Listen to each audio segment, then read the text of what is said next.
초등학생인 다카이코는 아버지 유하라와 어머니 아스코와 함께 헬리콥터를 견학하러 간다. 아버지 유하라는 일본 자위대에 납품하는 대형 헬리콥터의 개발을 맡고 있었고, 오늘은 그 헬리콥터의 첫 비행을 하는 날이었다. 다카이코가 그 헬리콥터의 제조회사 내에 있는 제3경납고에 도착했을 때, 아버지의 직장 동료이자 후임인 야마시타네 가족도 있었다. 야마시타의 아들인 게이타는 다카이코보다 어렸지만 둘은 친했다. 다카이코와 게이타는 헬리콥터를 더욱 가까이서 보고 싶었다. 그래서 부모님께 허락을 받고 제3경납고 철조망 근처로 갔다.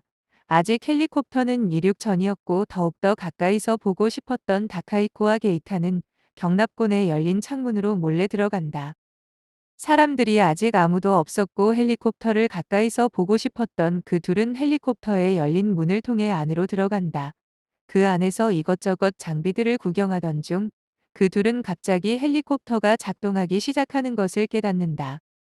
다카이코는 열린 문을 통해 다행히 빠져나왔지만 게이타는 차마 빠져나오지 못했다. 그런데 헬리콥터는 저절로 이륙하기 시작하더니 경납고를 서서히 빠져나오기 시작했다. 게이타를 태운 헬리콥터는 저절로 경납고 밖까지 이동했고 경납고를 빠져나오자 하늘로 비행하기 시작했다. 게이타를 헬기에 태운 채 혼자 빠져나왔던 다카이코는 울면서 부모님께 달려갔고 그 사실을 얘기한다. 그곳에서 5에서 600m 정도 떨어진 산 위에서는 누군가가 무선 컨트롤러로 그 헬리콥터를 조종하고 있었다. 그는 빅비라고 이름 붙여진 그 대형 헬리콥터를 조종할 수 있는 무선 조종기를 갖고 있었다. 그리고 그 헬리콥터 빅비는 이륙한 후 근처에 있는 원자력 발전소로 날아가기 시작한다. 원자력 발전소. 신양의 소장 나카스카는 발전소 상공 위로 헬리콥터 소리가 나는 것을 들었다. 원래 원자력 발전소 상공 위로는 비행기나 헬리콥터는 비행 금지였는데 그 헬리콥터는 아주 가까이까지 비행해왔고 그 상공 위를 호버링하고 있었다. 그리고 잠시 후에 소장 나카스카의 사무실로 팩스 한 통이 날라온다. 그 팩스는 어떤 협박범이 보낸 것인데 자신이 그 헬기를 보냈다고 했다. 협박범은 그 헬기에 폭탄을 실어두었고 원자력 발전소 상공 위를 호버링하다가 연료가 바닥남과 동시에 발전소 위로 추락시키겠다고 했다. 그리고 자신의 요구 조건을 들어주지 않으면 더 빨리 추락시킬 수도 있다고 했고 그 요구 조건은 다음과 같았다. 일본 내에 있는 모든 원자력 발전소를 폐쇄한 후 파괴하라는 것이었다. 하지만 지금 헬기가 상공에 있는 그 신양 원자력 발전소만은 정지시키지 말라고 했다. 협박범은 원자력 발전소의 가동이 중지된 후에는 헬기가 추락하여 폭탄이 터진다 해도 큰 피해가 없을 것이기 때문에 신양 원자력 발전소는 정지시키지 말 것을 요구했다.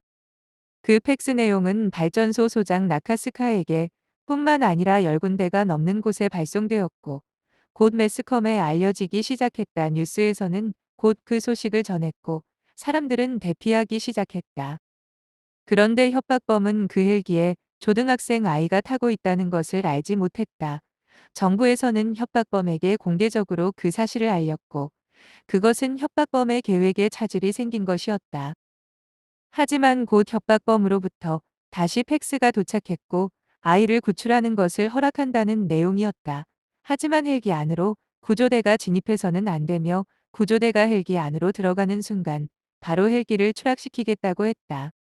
정부에서는 자위대 소속의 유능한 구조대원을 파견했고 아이의 구조를 위한 계획을 세웠다. 일단 구조용 헬기를 빅비 헬기 근처까지 띄웠다. 그리고 구조대원은 수중 작사를 이용해서 빅비의 동체 안으로 작사를 발사했다. 다행히 빅비 헬리콥터 안에 있던 소년 게이타와는 무선으로 대화가 가능했다. 헬기 안에 있는 무전기를 게이타가 사용한 것이었다.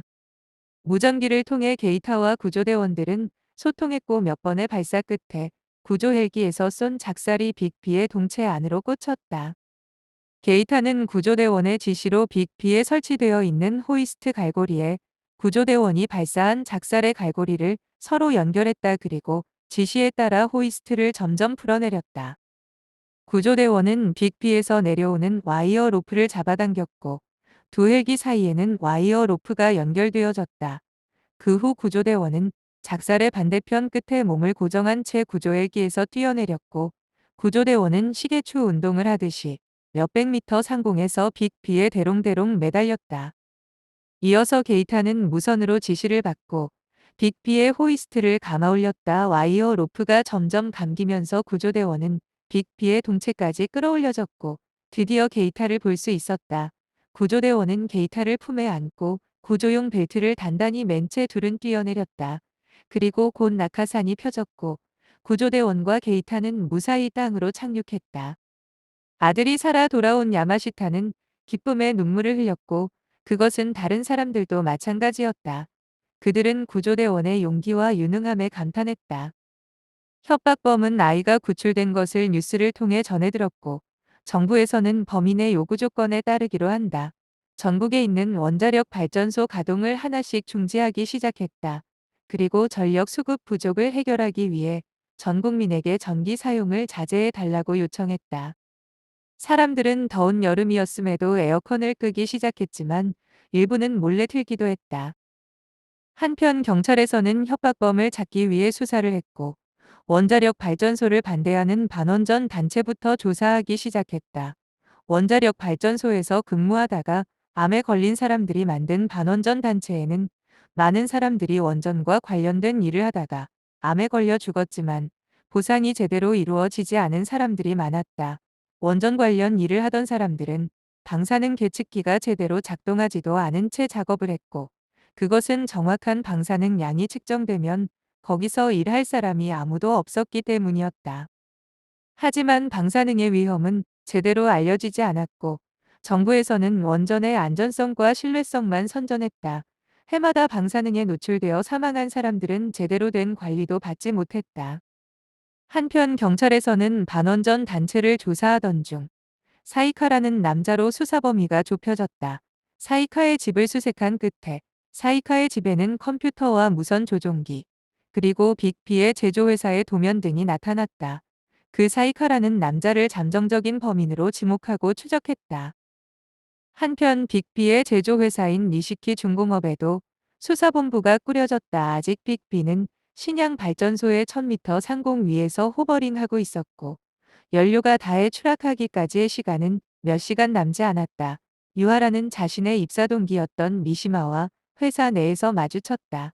미시마는 초등학생 아들을 자살로 잃은 후 삶이 황폐해진 것을 알고 있었다. 미시마는 같은 니시키 중공업 소속이었지만 신양 원자력 발전소에서 근무 중이었다. 현재는 이 사건 발생으로 잠시 헬기 사업부로 파견 와 있던 차였다. 유하라는 같은 입사 동기이자 유능한 친구였던 미시마가 범인과 한패라는 사실을 몰랐다. 미시마는 니시키 중공업의 원전 사업부에 근무하고 있었다. 초등학생이었던 아들은 친구들로부터 원전의 아버지가 근무한다는 이유로 따돌림을 당했다.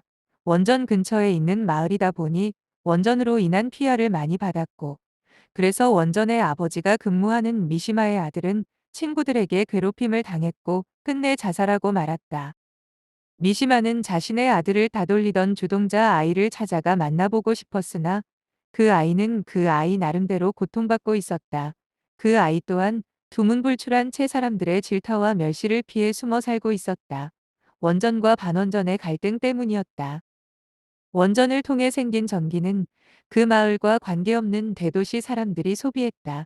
도시 사람들은 원전의 위험성을 모른 채 환경 친화적이고 안전한 전기라고 믿고 있었다. 하지만 원전 주변 마을 사람들은 원인도 모른 채 암에 걸려 죽어도 보상받지 못했다. 미시마는 반원전 단체에서 사이카를 만났다. 그 또한 원전 관련 일을 하다가 방사능에 피폭된 사람이었고 몸이 쇠약해져 있었다. 미시마가 자신의 아들을 자살로 잃은 후였다.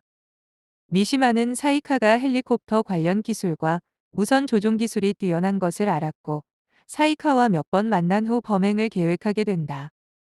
미시키 중공업의 헬기 사업부에서 새로 개발된 빅비에 폭발물을 설치하고 정부를 상대로 원전 파괴를 요구하기로 했다.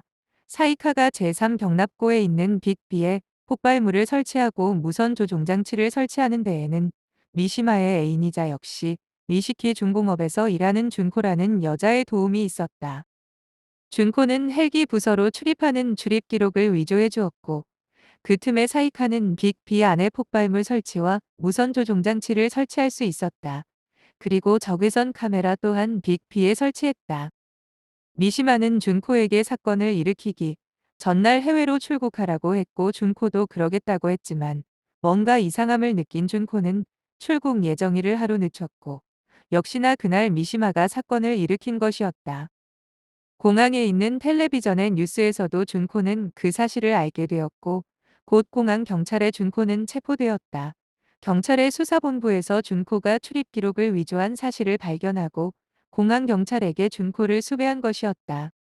신양 원전 상공에 떠 있는 빅비는 신양 원전의 가동을 정지하지 말도록 지시했는데 원자로 가동이 정지된 후에는 빅비가 추락해도 큰 피해를 줄 수 없기 때문이었다.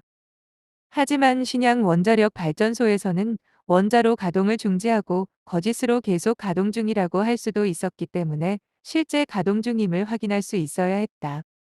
원자력 발전소는 바닷가 근처에 세워지는데 그것은 높은 온도의 원자로를 바닷물인 해수로 식혀야 하기 때문이다. 그래서 해수의 출구와 입구에 온도차가 생기는데 원자로가 정지하면 해수의 입구와 출구의 온도가 같아지게 된다. 그래서 빅비에 설치된 적외선 카메라는 신양 원전의 해수 입구 출구의 온도를 측정하기 위해 설치된 것이었다. 경찰이 사이카의 집에서 발견한 컴퓨터와 무선 조종 장치를 회수했고 니시키 중공업에 설치된 수사본부로 가져왔다. 유하라와 야마시타는 빅비의 개발에 참여한 사람들로서 그 무선 조종 장치를 통해 빅비가 추락하더라도 안전한 곳으로 착륙을 유도하기로 했다. 야마시타는 아들 게이타가 무사히 구조되었으니 이제는 자신이 빅비의 추락을 막아보겠다고 나섰고 그들은 그 무선 조종 장치를 싣고 신양 발전소로 향했다. 신양 발전소 소장인 나카스카는 비밀리에 원자로 가동을 중지하기로 했고 사람들을 대피시킨 후 최소한의 인원만 남긴 채 원자로 가동을 중지시켰다. 하지만 빅비에 설치된 적외선 카메라는 해수의 입출구 온도의 차이가 점점 줄어드는 것을 감지했고 설정된 프로그램을 통해 빅비는 자동으로 추락하기 시작했다. 그때 야마시타가 무선 조종기를 싣고 탑승한 구조 헬기가 빅비 근처에 다다랐다. 야마시타는 무선 조종기를 조종해서 빅비의 하강 방향을 조종했고 빅비는 근처의 바다에 떨어졌다. 폭발이 일어났으나 그리 크지는 않았다. 신양 발전소의 나카스카 소장 및 최소한의 인원들은 무사했다. 미시마와 사이카는 체포되었다. 하지만 그들이 자동 발신으로 설정해둔 팩스는 또다시 마지막으로 전송되었고 그 내용은 원전은 많은 위험을 내포하고 있고 그것을 다시 한번 상기시켜주는 내용이었다.